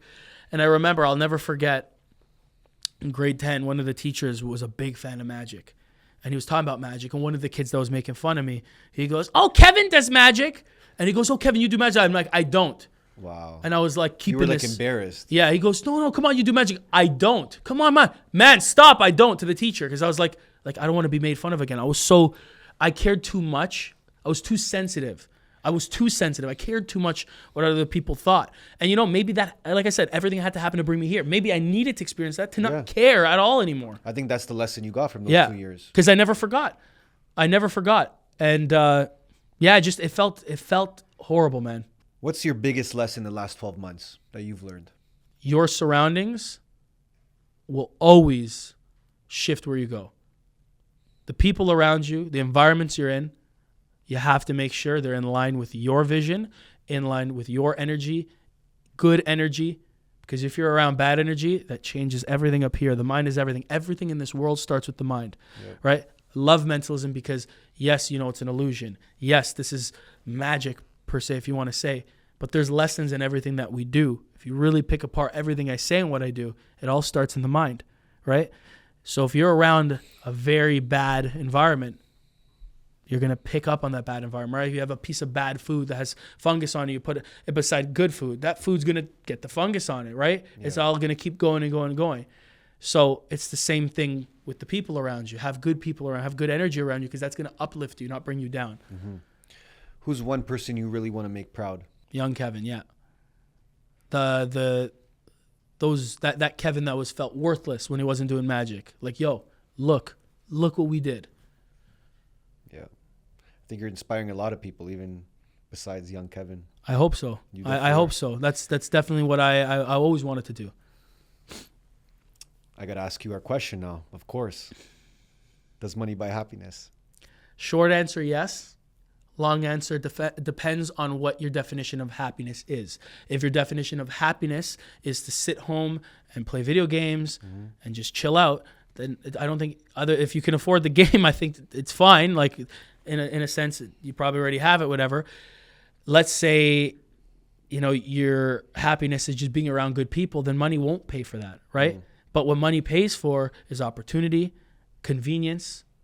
It pays for the ability to get things that you want, right? Without money, you're not going to struggle to eat. You're going to struggle to live. Now, I've been very happy in times where I didn't have money. Like I told you, when I was in debt, I was very happy. Still, like I was stressed, but I was very happy because I was doing what I loved. But I was stressed because it's like, yo, I have all this around me. And that's why I say short answer, yes. Because, again, it depends on what your definition of happiness is. But if you're struggling to pay bills, if you're struggling to get food, if you're struggling to provide for your kids, and yes, you need money. Yeah. Money does buy happiness because it buys the answers. It buys the solution to your problems. How has making more money changed your life? It's shown me that I am a good saver, right? I used to be a good spender and spend quite a bit. Easy to spend. Yeah, easy to spend. And the more I made, the more I saved, because I'm like, okay, now I have this ability to get this. Let me save now to do this for my future, for my future wife, for my future kids. It's also shown me that exactly what I said. It pays for opportunity, right? If I'm like, yo, I want to go on this trip with the boys tomorrow to film, done. Yep. But what if I was in that position where I didn't have the money? Not going to happen. It's true. So that's why, again, depends on what your definition of happiness is. I think, You nailed it. That's a great answer. Thank you. Listen, appreciate you being here with us. We're going to have some fun now. Yes, we are. All right, now we relocated. Okay. I moved slightly from there to here. You know what that means? I'm closer. I can read you more. No. Do you have the aluminum foil you wrap your head with? Of course. You shut me out. It's inside that. It's inside It's- that. I Why do you know. think I'm wearing this? Well, okay, think of a number between 1 and 10. We'll say it on 3, 2, 1. 3. 6. Oh, no, okay. Holy fuck. Okay, it's okay. I said I'm 3, fucking 2, with 1. you. I'm fucking with you. Okay, it's fine. Okay. See? But, Now if we we can't did do it that, again. it's a limited thing, right? So let me ask you both, out of you two, Yeah. who truly has the best poker face in this room? Look at him right now. No, okay, good. Say him. Okay, let's see it. Show me your best poker face right now. Pretty damn good. No, Okay. You're done, bro. He's holding it. Okay. So both of you are still good. Okay. I'm on the poker table fucking, you know? Okay. We'll start with you. Okay. Okay, and then we'll move it over. Okay. All right. Obviously, you know, at a poker table, you have the flop, Yeah. the turn, Yeah. the river. River, yeah. And obviously how someone bets pre-flop, on each, how someone bets during, how someone calls, how someone reacts. All of that is obviously going to give you an insight into how the person thinks. Okay. Correct? Correct. So what we're going to do is going to be a little different because we're not going to deal out cards that way. We're going to do it in a sense of reading you through tells. Okay. As these go by, just please confirm that they are all different. If there's any repeats, call me out. If this is not a genuine deck, call me out, please. Oh, that's good. Good, That's right? good, It's yeah. Costco. Yeah. It's Costco. Costco, Okay. nice. Now, in a moment, what's going to happen? You're going to think of one, Okay. and I'm going to try to extrapolate from your mind how you think. Another thing, too, please make sure there's no markings on the back. If there are, again, call me out. No, these look good. Costco, man. Costco, 100%. You know they had the sale, 12 for $9, Okay. $9.99 or $19.99. It looks good. Good. Yeah, yeah. What is more fair to you? Uh-huh. I run through, and you say stop, or you reach in. And the thing I want your viewers to know is there's no monitor here. It's not like if None. I look that way, I could see something in the camera. Nothing. Nothing. Okay. Nothing. So that's why I'm going to look away. Okay. What's more fair? Stop. Oh, so you want to Yeah, run yeah. or I'm ready you to go. reach in? No, do it like that. Okay, anywhere you like. Stop. Here? Yep. Was that where you said stop? Yep. Take this. Look at it. Remember it. Once you know it, put it somewhere on you in a pocket. Okay? On me? Yeah, like in a pocket or something. Okay. Good, and we'll put these down. Okay. I want you to look at me right now, and I want you to visualize what the card is. Okay? That's why I said for poker face, because I'm going to say stuff. Just as we're at a poker table and you see, obviously, the flop comes out or pre-flop, all that says something. This is how we're going to do it. Okay? I'm going to say stuff. Do not react. Keep that poker face. If you have some laughs, laugh it out. Let me get her going here. That's why I have to start with you. See, Ernesto didn't laugh. I smiled at him. I did a little check. okay, You okay. stayed like, Okay. okay. It's either red or black. Don't say anything. Just think. Red or black. Red or black. Clubs, hearts, spades, diamonds. Clubs, hearts, spades, diamonds. Interesting. See, when I said spades, he blinked his eyes. It was interesting that he did that. Did I blink my eyes? Well, you wouldn't know. Okay. See, I got a little defensive too. He goes, "Did I? Did I?" So I know it's a spade, right? You just gave it to me right there. I know you're thinking of a spade right now. I am. Okay, ace, 2, 3, 4, 5, 6, 7, 8, 9, 10, jack, queen, king. See, he did it again. I swear, you can watch it back. You blinked on the 6 of spades. Pull that out. Show us right now the 6 of spades. There's no way. There's no way, can bro. literally Stop see. blinking, Bro. I can't do nothing. No blinking, no nothing, bro. How, man? You're making his job easy. No. How, bro? But that could have been a lucky guess. So that could have been. How many All right. cards, Anth, are in a poker hand? How many cards in a hand? Yeah. Like including what gets laid out? Yeah, Texas Hold'em. What I is got it? 2, 3, 4, 5, 6, 7. No, in a hand, like total, like what your hand is. Like Oh, 2. no, like what your hand is when you're facing like this guy and this guy. It's 5. Oh, it's 5. Yes. Total's yes, okay. 5, Total's yeah. 5. Yes. Do you know how to play poker? No. So maybe it's a little better with you. Yeah, let's Maybe it's do gonna it. be a little better this way. I'm gonna lean in just a little bit. Yeah. Okay, I'm gonna have you pretty much reach in and take a chunk of cards. A chunk. A chunk. Aim for 5. Okay. Okay, you're gonna reach in. If you're a little over, a little less, I forgive you. Okay, if you hit 7, that's what he wanted, right? So it's completely up to you. You're gonna reach in, take a chunk. Again, make sure they're not marked. Okay, so we're gonna do this. Anywhere you like. Take, yep. Shuffle them up, mix them up.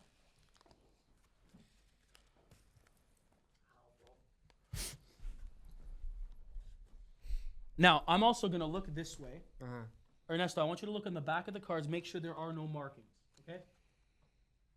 And as you can see, I'm literally No. looking I at got the you. I'm even blocking too. I'm doing the extra block here. Yeah, no markings. Good. The reason I do that is viewers are going to think there's somehow he's got x-ray glasses that can see through. Okay. Please confirm these are genuine glasses. There's no cameras, no x-rays, no nothing. Oh, damn. No, just nice Gucci's, I think. No? Oh, this guy makes money, bro. This guy's loaded, bro. Couple pairs of Gucci's. No, you're good. No lasers. Okay, I want you to look at me right now. I want you to look at those cards. Now, this would be your hand, right? Yeah. I don't know what you bet. You didn't bet nothing. I just want you to think of them. Now, for the viewers too, it's better that you actually don't know how to play poker. Because with him, they might think, maybe if he has like a pair there, like a pair of queens or whatever, you'd be a little lit up and he would know, okay, there's a pair, there's potential straight, whatever. Now, see how when I said a pair of queens, he started smiling? He like did this. It's because he's holding a queen, right? For sure. Definitely. That's the smile. It's the queen of clubs. You can throw that on the table and show everybody. What, bro? How? Ernesto, look at me now. Look at the cards. I'm not going to even do this bait and switch kind of thing and say a value and then have you react. Just look at me right now. Deep breath in. Keep that poker face out. Clubs, hearts, spades, diamonds. Clubs, hearts, spades, diamonds. Ace, 2, 3, 4, 5, 6, 7, 8, 9, 10. Jack, queen, king. Jack, queen, king. Why did he do that? Okay. See, I think he's trying to throw me off because when he saw the queen of clubs, he looked down and he saw the 8 of hearts. So you could put that right there. 8 of hearts. Show the camera as well the 8 of hearts, please, right there. Bang. 8 of hearts. Crazy, bro. And then when you saw the 8 of hearts, you saw the 6 of spades. You saw your card. That's why he was laughing. Bro, this makes sense. Yeah. What do you mean this makes sense? Yo, show it there. Show it there. What do you mean? That one. What do you mean this makes sense? No, it doesn't. It's not a good poker hand right now. I'll tell you No, that. this is very bad. Look down. I like it. Ernesto's looking at it. He goes, this means nothing to me. I don't know what this is. In your mind, look at all the cards. Now look at me and imagine what you see. Okay, you imagine a 5 of spades, so we could take that. Yeah. Now it's getting good. Yeah, now it's How is that pot, bro? Then you saw the 9 of hearts, so I'll take that too. You could show the camera that as well. Are you fucking kidding me, bro? Sunir. I have no idea what the hell's going on here. In your mind, how many do you have left? 3. Think of the one you like most out of the 3, but don't say it. See the smile, his lip compression. He lied. That's like I know from clusters what you did. You did a little bit of a self hug kind of thing with the left. You covered it with the scratch, almost touched the ear, lip compression. When I said think of the one you like best, you lied. You didn't go for the one you like best. You went for the one you liked least, which is interesting that you did that. But why? Why would you do that? The question is, why would you do that? Give me the king of clubs. We'll put that down. That's not the one. This is insane. How is this possible, man? Now, in your mind, think of the suit of the one that you went for. Keep saying it like diamonds, diamonds, diamonds, diamonds. Put the 2 of diamonds down for me. Bro, that is crazy. That's crazy. Oh my god. And you're left with the jack of hearts. You could show everyone This that is right there. insane, bro. How, man? This See, here- I've never seen this before. This I've is never seen insane. this in my life, bro. But how? You want to play poker? Sure. Yeah. For real? No, whatever you want, bro. I'm gonna lose. I don't want to play you. You're gonna know everything I have in my fucking hand, bro. That's Interesting, insane, bro.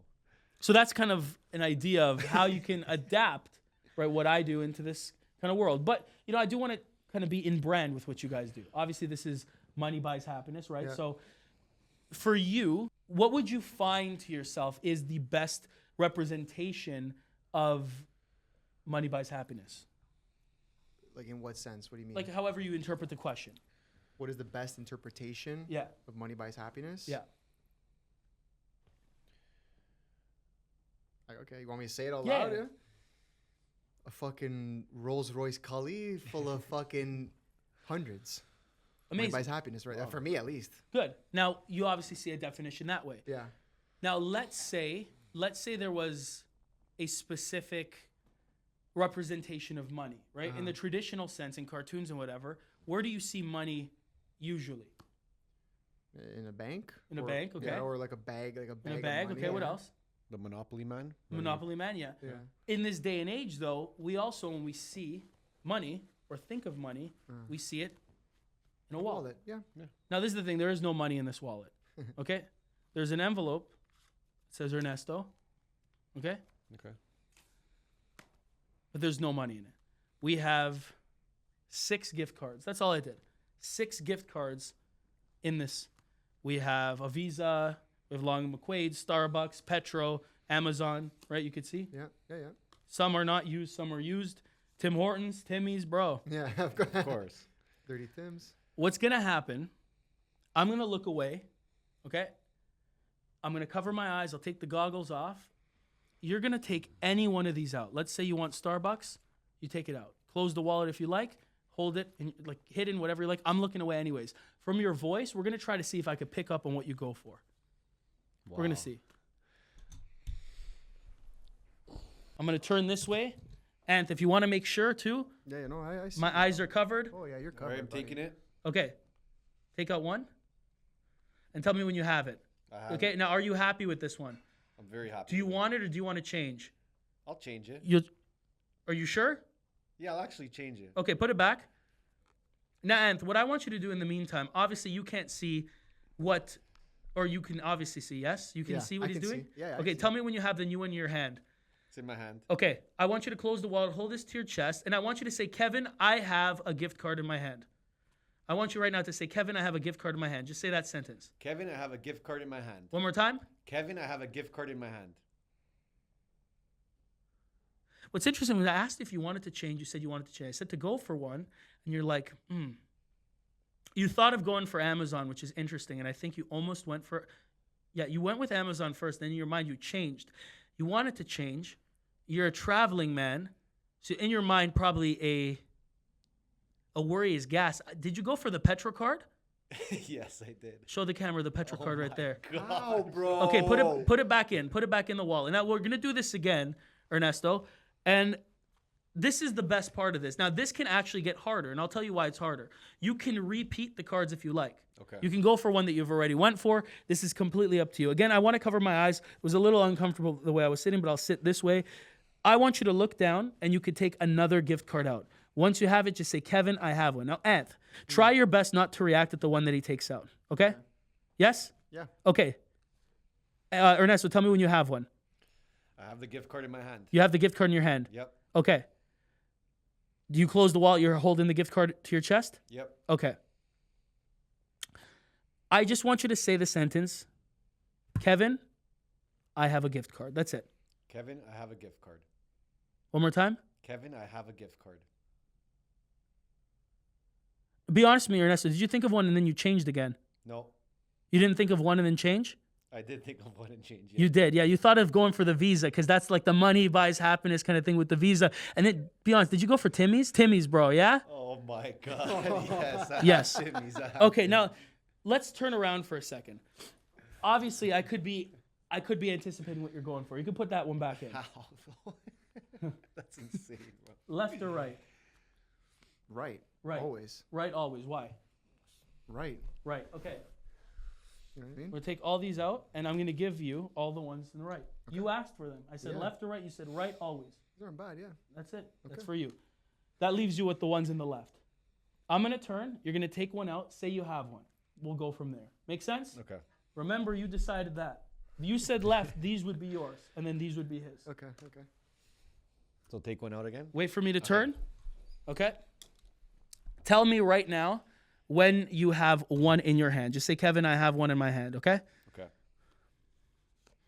Okay, and tell me once it's in your hand, yes? It's in my hand. It's in your hand, yes? Okay, now what I want you to do is the camera will see this, which is fine. You could put this on the table.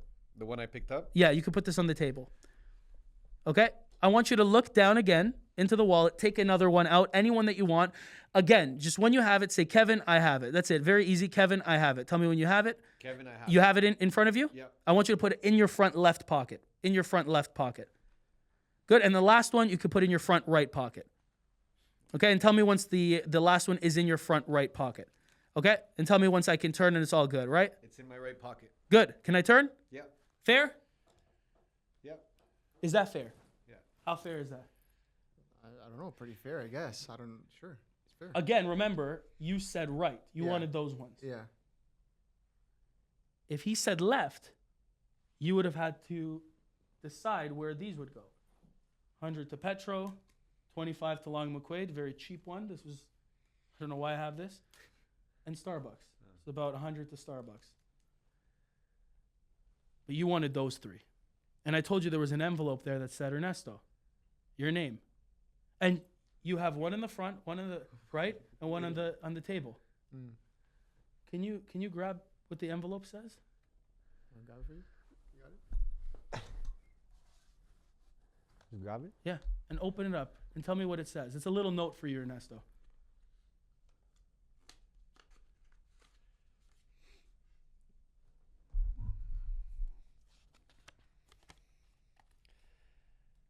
Ernesto will put the gift cards in these places: Visa in the front left, Timmy's in the front right, Amazon on the table. Pull out what's in your front left. You gotta be fucking kidding me, bro.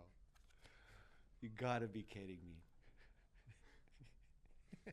There's no The way. Visa's in my front left.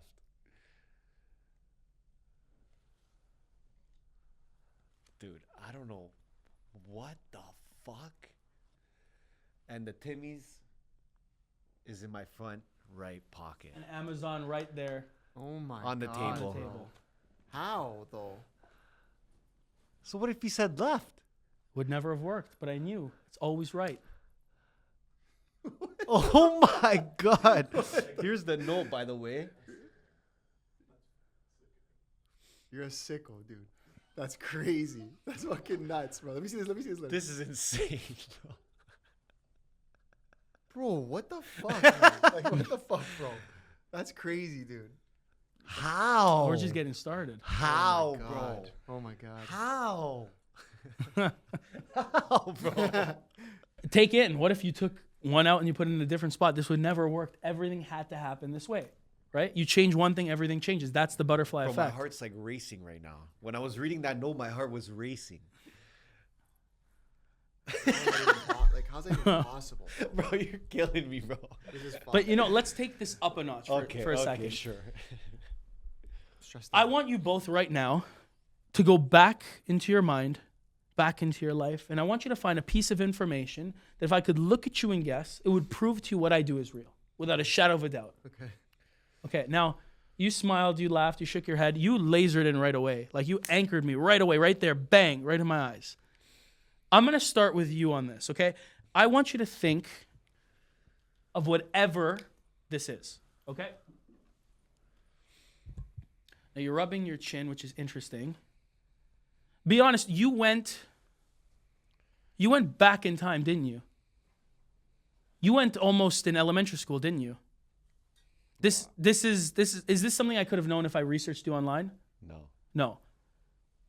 This is not something anybody could know. Okay. I want you to focus on what this relates to you. Now, what's interesting is you didn't do this at all throughout the pod. Not once did you do this on your chin, which is interesting. It's very interesting because not once did you do this. So it's making me think this is something body related, right? Because you immediately went and you grabbed the face, which is weird. But I don't think this affects the chin or the face. I got a little weird thought that affect below the belt, but we're not going to go to that one, right? Okay, he smiled, okay. This was interesting because I feel like what happened is you started crying a lot. Am I right in saying this? Was this grade 4? Bro. Yeah, okay, this was grade 4. See, when you said older, you went back.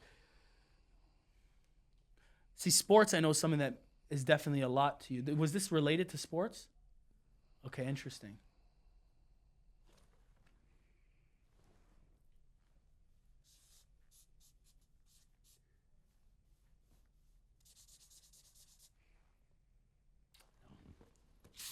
I was going to say something like the number 4 for some reason, but I don't know. I was getting the number 4. That's why I went with grade 4. But then this, think of what happened.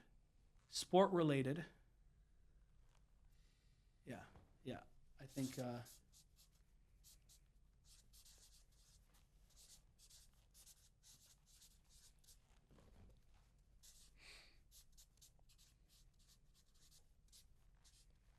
was this soccer related? Yes. How would you describe this in one word? You want me to say it? Yeah. Injury? And what was the injury? What happened? Like, what was the piece of information? I got stitches in my head. Bro, Oh my God, come bro. on. Come on. Come Like on. how? But how, bro? That's fucked. That's fucked. That's fucked. I even up. tried to make it hard.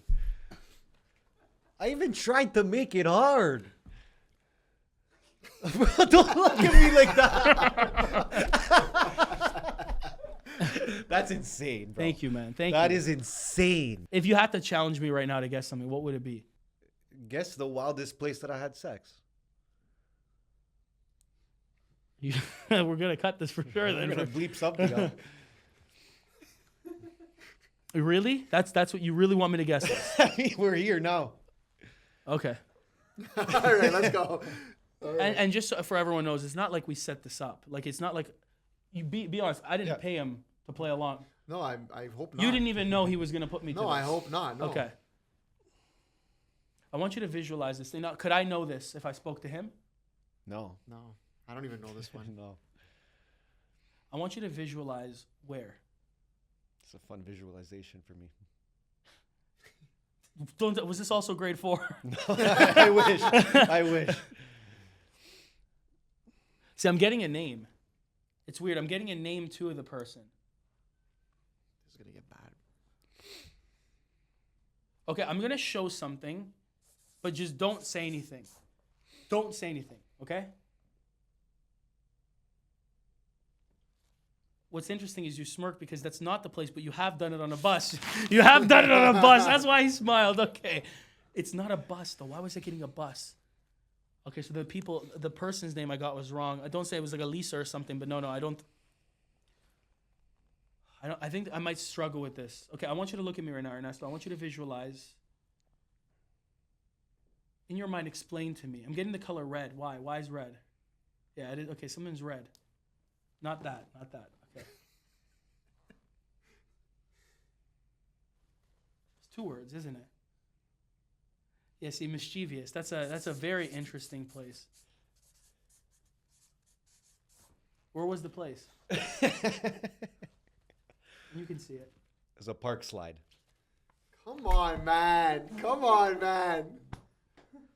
Come on, bro. But there was a name. Oh no. Oh no. Oh no. Not the name. Look, I'm not even gonna say it. I'm not even gonna say it. I'm just gonna show you. Okay. Yes. Absolutely. Okay. Yes. Okay. Absolutely. We'll leave that right there. That is so fun. We'll leave that right That there. is so fun. Holy shit, dude. Oh my god. She's gonna watch this like, how the fuck did he know? Oh my god. Ernesto, I want to bring you through a journey quick. Okay. I want you to imagine yourself back at school, in the classroom. Obviously, grade 4 was a memory, so you're kind of already there in the mind. You had your freaky little park slide occurrence too. I want you to imagine yourself right now. Going into the classroom. And I want you to imagine you look to the right, you look to the left, you look straight ahead, and you see all these different faces.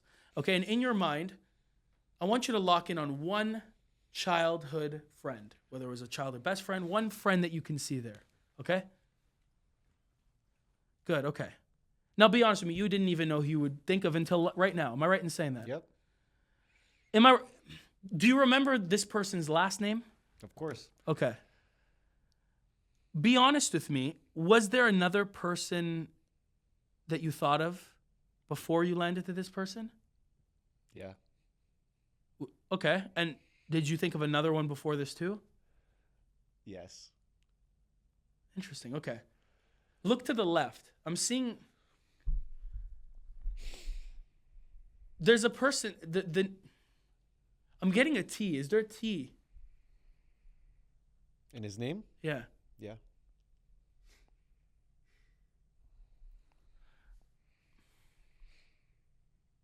In your mind, imagine you can see this person's name. I know this is a little strange. Take a deep breath in. I want you to close your eyes on 3. 3, 2, 1, close your eyes now. Good. Now you landed on one person, but in your mind you went to one and then you went to another. The person that you landed on, can you think of their first name for me, but don't say it? Think of a letter in the middle, but don't say it. Is that an M? No. There is an M in this name? No. No, okay, that's okay. Open up your eyes for a second. So you know what confused me is I feel like you thought of one. You thought of one person to the left. It was Jamar, wasn't it? That was the M. Was it Jamar Levy you went for? Holy shit. But that's not the name you landed on. No, that's No. crazy. And then you saw another person to your right. It was an Anthony, wasn't it? Yes. Yeah, but it wasn't this Anthony. No. It was Anthony D'Angelo? Holy bro. But again, but that's not the person you went for, right? So take a deep breath in and close your eyes now. Picture this person's name in front of you. Think of a letter in the middle that's a P, yes? No. See, what's interesting is all the subconscious, when he's looked around, all of them was very quick for me to pick up on, but this one is like he has it in a vault. It's like in your mind you put into a vault. So now we got to slowly pick the vault. Open up your eyes now. When your eyes were closed, you saw the letters. You went down. Look in my eyes, and in your mind, tell me what the letter was. So you almost went to the C, but you went for a K. Okay, that makes sense. Holy fuck. Are you kidding? Do you remember this person's last name as well? Yes. In your mind, not out loud. Say the first and last name. In your mind, not out loud. First and last name. First and last name. Don't look at me, bro.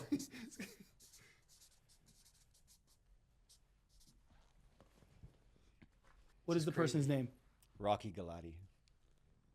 Bro, like, come on, man. What the fuck? What? What? Like, bro, how did you know all three? Never mind one, bro. What the fuck? And then you didn't write this down. You didn't search this. You literally thought this. Bro, what the fuck? That's what I think, bro. What the fuck? Bro, don't look at me like that. That's insane, bro. It's crazy, isn't it? That's insane. That is insane. Now, I do want to try something a little That different. is You have your phone crazy, near you. bro. No, it's over there. Okay, Grab it can though. we get it? Yeah, yeah. Show everybody your phone that is genuinely your phone. I want you right now to focus on your password. Okay, let me dial in here.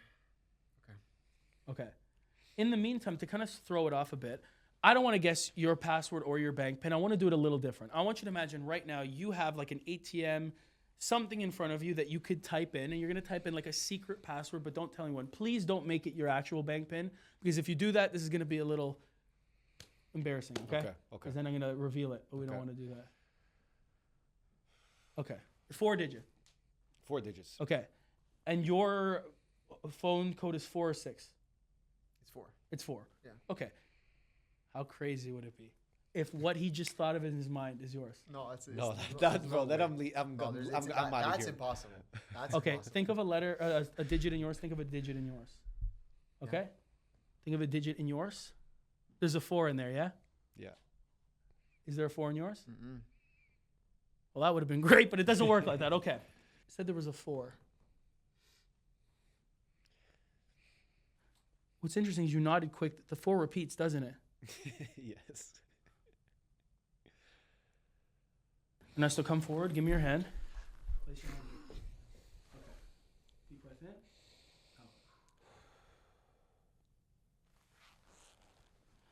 Again, for everyone, this is a random number. Yes. You don't use this pin anywhere. No. These are random. Yes. It just came to you. Yes. Okay. Think of the first number. 0, 1, 2, 3, 4, 5, 6, 7, 8, 9. 0, 1, 2, 3, 4, 5, 6, 7, 8, 9. Think of the second number. 0, 1, 2, 3, 0. Yeah, it's a 0. No. I'm going to go for what I feel. We'll see.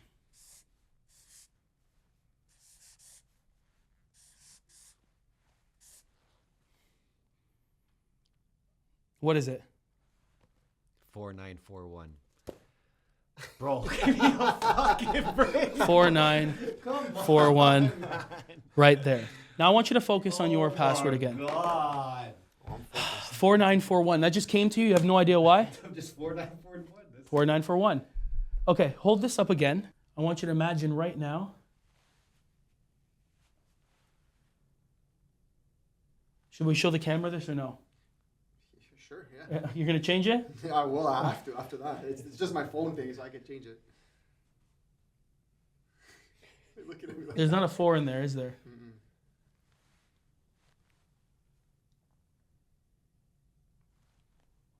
Probably you did a 9. Oh, this is your 9696. This is your year of birth.